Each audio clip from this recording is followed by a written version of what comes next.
We got our new car last week, and I've been feeling really good about things. What the hell? Because he decided to be a bit of a boy racer, was in a state of shock himself.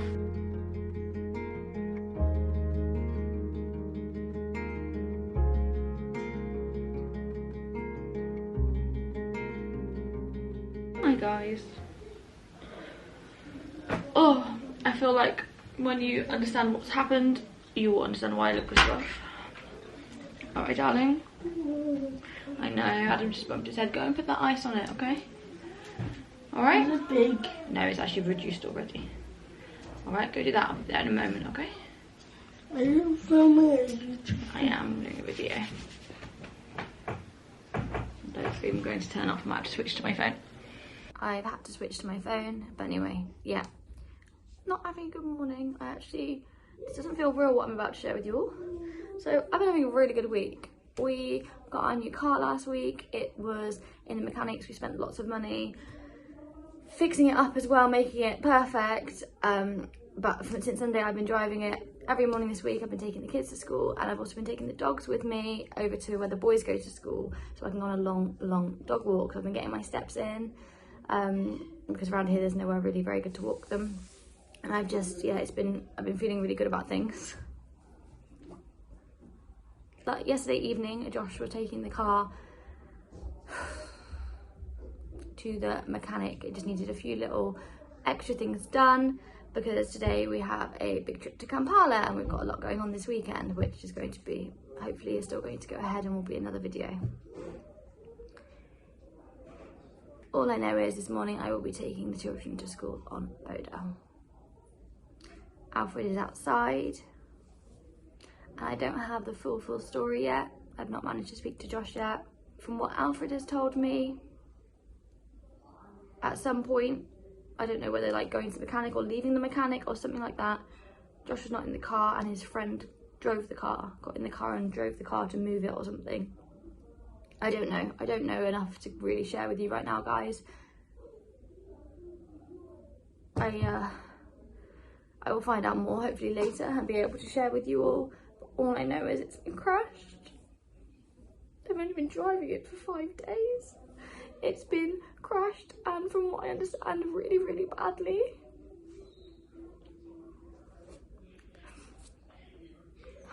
I just don't know how much more of this I can take. As you all know, I just took out a bank loan for this. That plus all the repairs and everything has cost me well over £5,000.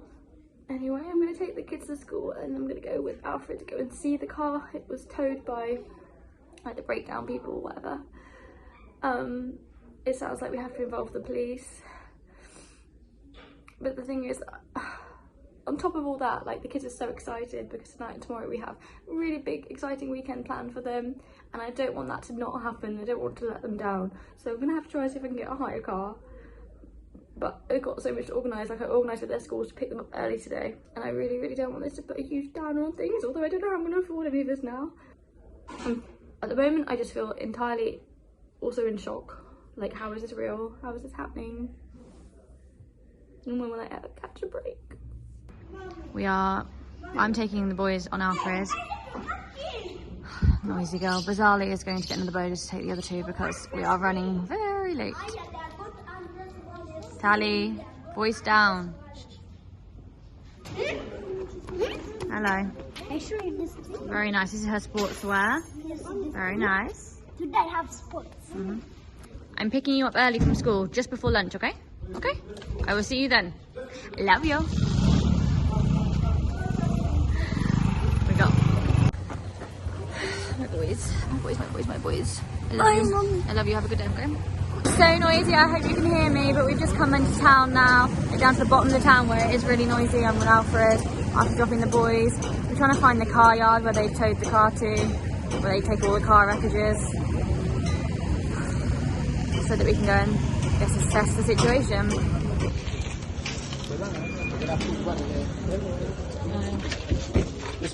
Hi. Hi. Oh my god.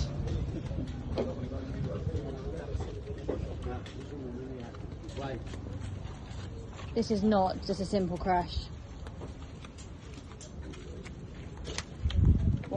the hell? Alfred, as if that is like a simple crash. This is a very bad, like...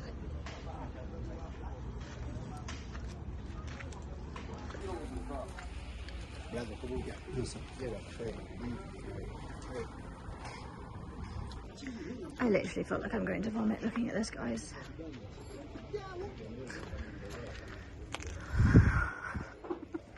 Five days. I have this car. 5 days.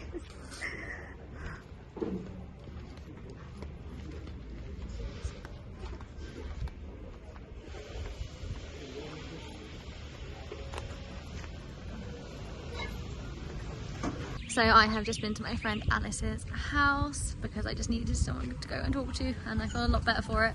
But she is actually leaving me in a week. And I'd already bought this car seat off her, so I've just picked it up just to, you know, rub salt in the wounds a bit. But I'm going to stop filming for today. I just need to like go and chill out, and I am going to make sure I can still take the kids to Kampala, so you'll see all that in another video. I'll catch up with you again in a few days.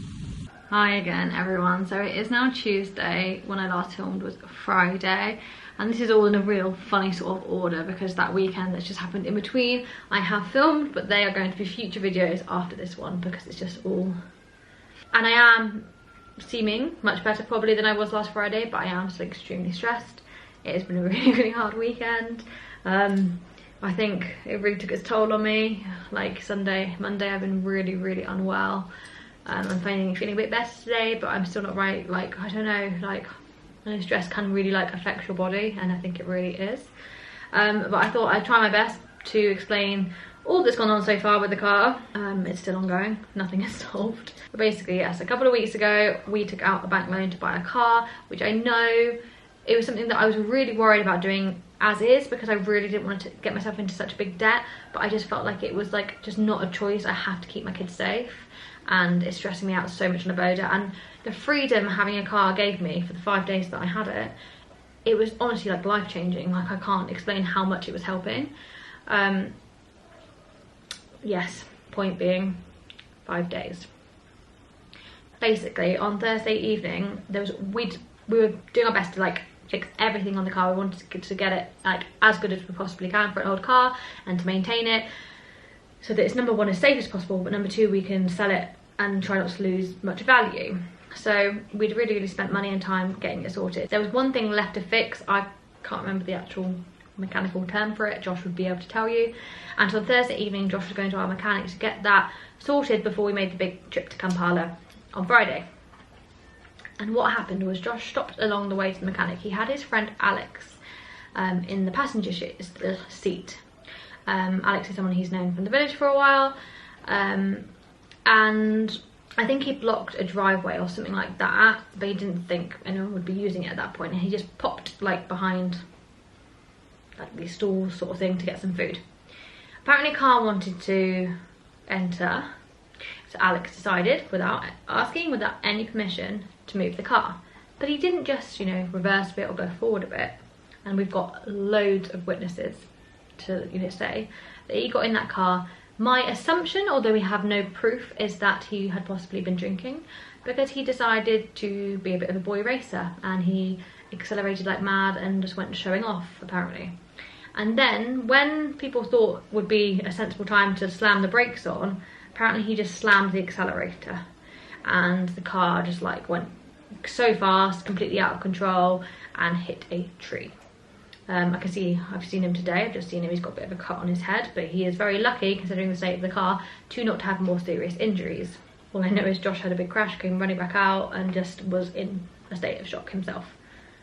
At that point, Josh didn't think, I need to ring the police.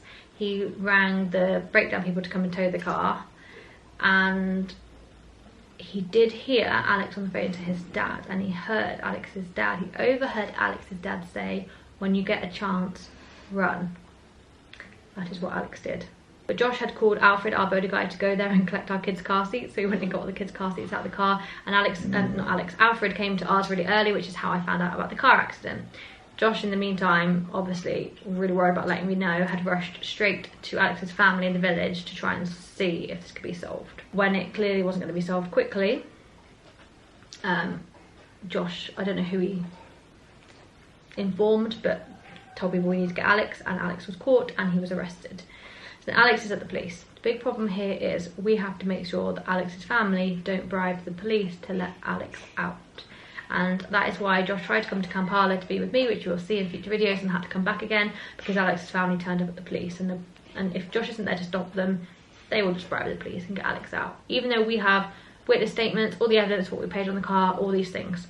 Now, according to Josh, Alex's family do actually have a fair amount of money. They own several properties, sugarcane trucks, they have a car, one of his brothers owned a really big bar. They do have, I think, more money in assets, but more money than we have.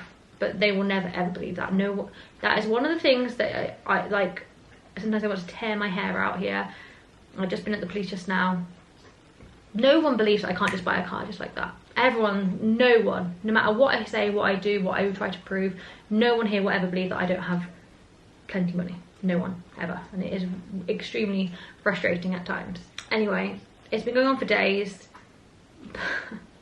And I've just now myself gone to the police myself to meet Alex's two brothers, and Alex and Josh. And they're just having a laugh. What I want to happen, right? I don't care if it was an accident, to be honest, because if that's a true friend, he would want to make up for it and get us that money back in any way he possibly can, because he has left us in an awful situation. Awful situation. What I want is for them to, for the money we just paid on that car, to buy it off us, and then they do what they want with the wreckage. What they want, and they're trying to convince us, is us to forgive Alex, let him out, and to just give him a job with us where, you know, he works for free to pay off the debt. Like a £5,000 debt. What job do I have? And that doesn't help me. I need the car or the money, you know? So they are just joking, but they're being sneaky. They're really trying, number one, to like guilt me into it, like saying, look, he's just a boy, it was an accident, look at the situation he's in at the police, like it's really bad. They're trying to play on my emotions and make me feel bad, and that probably would have worked a couple of years ago, but I can't tell you, after so many things happening here now, this is not the first time people have screwed us over. This has happened over and over and over again. I am just so much tougher than I used to be, and yes, I am feeling bad when they say that, but I'm just telling myself no, because the second we give them any leeway, he will run, and he will not ever try and pay us back or help us. He just won't. I know he won't. And even they're being sneaky, because they rang Josh this morning and said, come to the village, we're gonna have a meeting with the family to discuss what we can do about this. But then like 10 minutes later, they turned up at the police, and the police rang Josh to say they were there. So they were trying to get Josh out of town, clearly, so that they could go and get Alex out. And it's just, I mean, we are fighting hard, but in my experience, we never win. So as you can imagine, I don't know, back to taking kids on boaters, have a huge loan to pay off.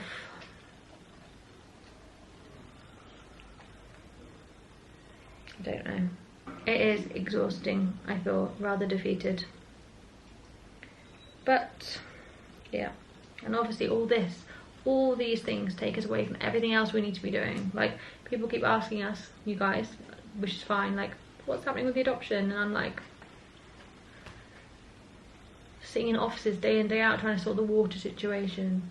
Dog was going missing in Kampala, still missing. Car, like to get this adoption to move, Josh has to sit day in, day out at offices, and he keeps being taken away because of everything else that goes wrong.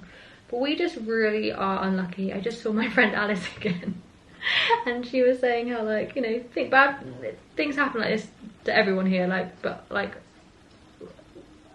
a lot to us. Like, we get a lot of bad luck. It has not stopped.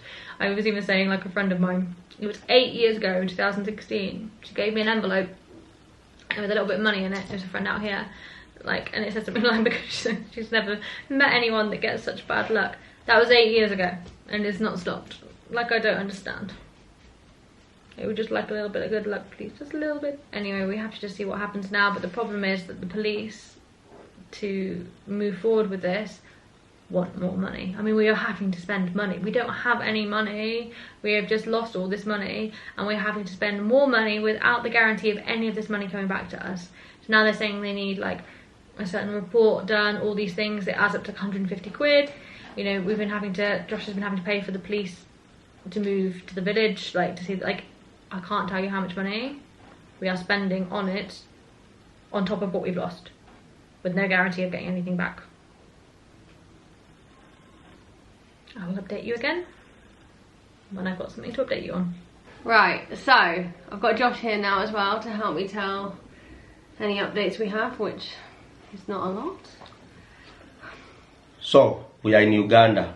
We've been spending a lot of days and time. I've been spending all my days for like a week and a half. Week and a half, I think it was. Week and a half at the police.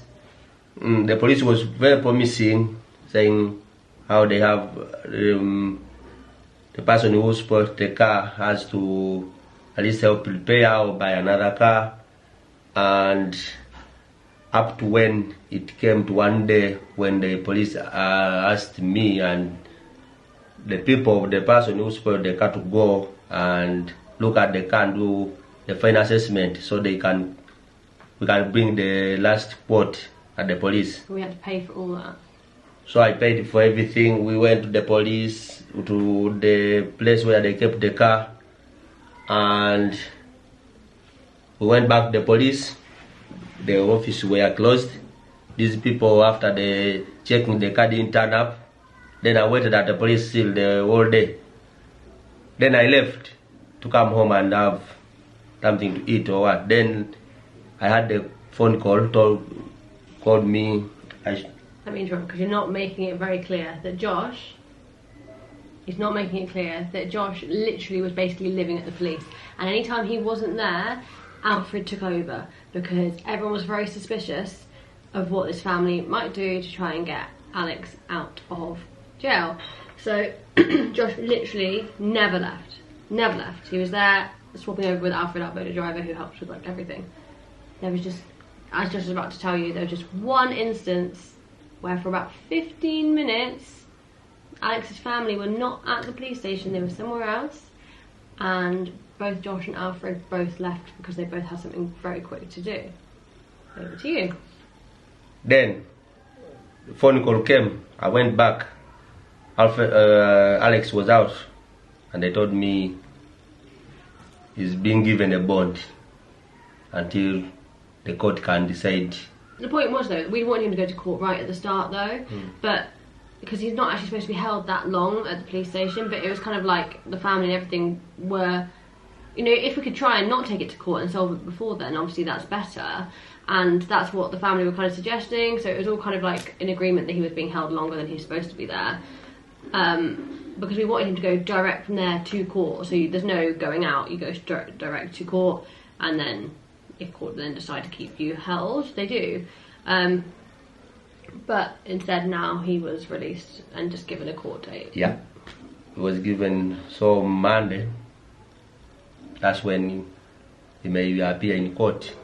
But court things here in Uganda, I don't know if it's everywhere, take long time. It's not just that though, is it? Like, number one, long time. If we want to take this to court properly, we have to hire a lawyer. More money, no guarantee of getting it back. But not just that. The point is that Alex got out before because clearly the police were persuaded, and this is going to be the same problem with court. Unless we have a higher amount to persuade with, the court will just be persuaded to do things in Alex's favour, won't they? So the problem also is that I just don't think anyone here really takes us that seriously. Yeah, because everyone thinks I have a very rich white girlfriend. Everyone just tells me to go home, tell her to buy me another car. So that's another problem we get, because no one takes us serious. Whether it's the family of Alex, the police, anybody, they all just think, yeah, we're disturbing them, we've got the money, we can just find the car like that. So go and tell them to buy another car. This one is gone. But instead, I think this is really stressing us out, and everything is moving quite smooth. The kids were being taken properly. Life was 5 days. For 5 days. We had a taste of what life could be, and then we were brought straight back down to earth to remind of what our life here is really like. Not very stressful with the car. now went back to Stress. just And this isn't, where the point is that this isn't even, I know there's so many things we could talk about, but this isn't the only problem we've got. We've got like so many Millions. problems happening at the same time. And I think it's, I don't know, wearing us down a bit. Alright. But you know what, I think there are positives to take from this, I've decided. Number one, I now know that wishes crumble very easily. I know a lot of cars will, but you know, at least this was someone else in our car, it wasn't our family. So that's positive. That's it. So yeah. So next time when we get money, hopefully, when are we getting again money? Probably in 10 years. When we get money in 10 years to come, hopefully, maybe Hopefully won't be here by then. we may buy a train. Anyway, Alright, thank you for watching this video. sorry it's a bit of a... It's real, it's our life right now, so... Thank you for watching this video and always supporting us in all ways. We wouldn't have even been able to decide to get the car in the first place without everyone on here, so... We would have not got a car without everyone for us. Yeah. And Like, just watching our videos. Those of you who give extra support either on Patreon or donating or just anything, it's amazing. But even the people that just watch videos, it helps so much. comment. Comment. Next video will be what I said, where I take the kids to Kampala, so we'll see you for that.